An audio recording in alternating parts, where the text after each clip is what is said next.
Olá pessoal, nessa videoaula vamos dar continuidade sobre pontos isolados e pontos de acumulação e o grande objetivo dessa aula é provar esse resultado aqui, ou seja, o fecho de um conjunto nada mais é que a união disjunta de pontos isolados e pontos de acumulação. E depois disso vamos fazer algumas consequências diretas desse resultado. Então vamos começar. Na aula passada a gente definiu o que é ponto isolado, o que é ponto de acumulação, e agora o que a gente vai considerar é o conjunto dos pontos isolados e os conjuntos de pontos de acumulação, x iso e x', vamos denotar por isso.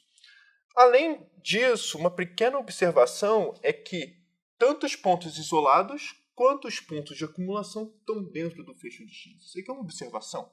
Por que ponto isolado? Bom, ponto isolado porque está em x, e o ponto de acumulação é porque qualquer intervalo, por exemplo, A está dentro de x nisso, e qualquer intervalo pequeno existe um elemento diferente de A. Tá a definição aqui no lado, daqui a pouco a gente vai voltar. Isso aqui é direto.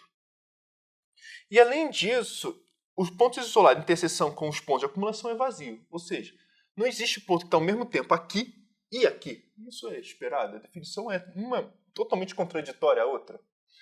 Então, vamos começar então. O grande resultado, isso que a gente quer provar, equivale à volta. Ou seja, isso aqui está dentro disso. Então, esse é o grande teorema da aula. O fecho de x é exatamente esse conjunto aqui. Ou seja, mais precisamente vamos provar essa continência. Então, só para lembrar a definição de ponto de acumulação é o seguinte: para todo A, um A é um elemento é um ponto de acumulação se somente se para todo epsilon maior que zero, A menos epsilon, A mais epsilon, interseção de x é diferente de vazio, mas interseção de x menos A. Ou seja, nesse intervalo aqui existe um x que diferente de A em que x pertence a x. Então, como que a gente quer provar isso? Ou seja, quando a gente quer falar, dado um elemento aqui, ou ele está aqui, ou ele está aqui, então o que a gente vai fazer é o seguinte: vamos supor que não está aqui. Ou seja, vamos só reescrever a definição. A não pertence a x' se somente se existe um epsilon maior que zero, agora vamos negar para todo, e existe tal que A menos epsilon, A mais epsilon, interseção x menos A, isso aqui é igual a vazio. É essa definição que a gente vai usar. Então, como que a gente demonstra tal resultado? Então, eu vou provar isso aqui. Então, dado A pertencente ao fecho de x. Tá? O que a gente vai fazer é, supomos que A não pertence a x'. O que eu vou ter que fazer, de alguma forma, é provar que o A é um ponto isolado de x. Então, como que a gente prova? Usa a definição acima. Então, existe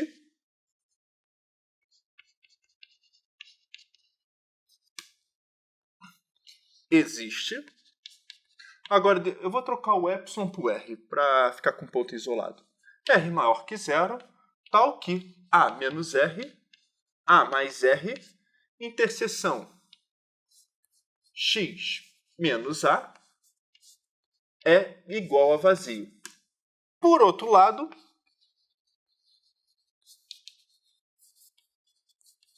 como A pertence a x barra, e tomando pela notação dos outros epsilon igual a r, existe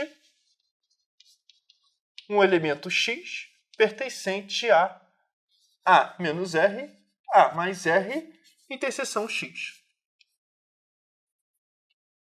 Então, o que a gente provou? Olha só. Como é um ponto aderente, A menos epsilon, A mais epsilon, interseção x, ou A menos R, A mais R, interseção x é diferente de vazio. Isso que a gente provou. Por outro lado, eu sei que se eu tirar o A, é igual a vazio. Então, só tem uma explicação. X é igual a A. Logo, x é igual a A e A é ponto isolado de x.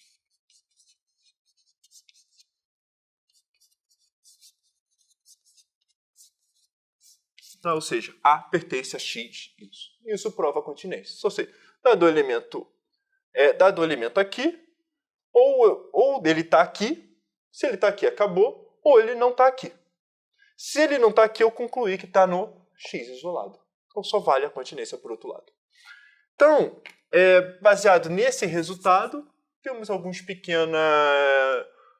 pequenas consequências, eu acho interessante. Então, a primeira é o seguinte, antes de tudo, uma definição. X é chamado de discreto, tá? Ou seja, um ponto está algum espaço em relação ao outro, se ele não tem pontos de acumulação. Tá? X' é igual a vazio. Um dos exemplos são N, o conjunto dos naturais, e o conjunto dos inteiros são discretos. Um outro exemplo direto é que todo conjunto finito é discreto. Se todo conjunto finito é discreto, como que a gente prova isso? Bom, suponha que tem um conjunto finito, ordena eles, ao ordenar você pega o menor raio, o mínimo possível. Pega a menor distância entre esses dois e achamos o raio. Tá? Isso aqui eu deixo como exercício. Mas todo conjunto finito é discreto. Em particular, uma consequência direta, ou seja, se x não é discreto, então x não é conjunto finito. Ou seja, se x não é discreto, então x é infinito. Tá? Possui infinitos elementos. Isso aqui já é direto, mas é rápido. O que me interessa agora, usando aquilo ali, é o seguinte. Se x é fechado, se somente se x' está contido em x. Tá? Ou seja, x é fechado, x é igual a x barra, isso aqui é igual a x iso união x'. Eu sei que x iso está contido em x sempre. E o que eu estou dizendo é que o fecho o x' está dentro de x, se somente se o x barra é igual a x. Isso é direto. Eu deixo como vocês pensarem como escrever isso. Se x' está dentro de x, então x barra é igual a x' união x iso, e acabou, está dentro de x. Aí se x é fechado, também já sai direto. Mas enfim, e o corolário 2, esse que é o que eu queria falar também um pouco, se x é discreto, então x é fechado.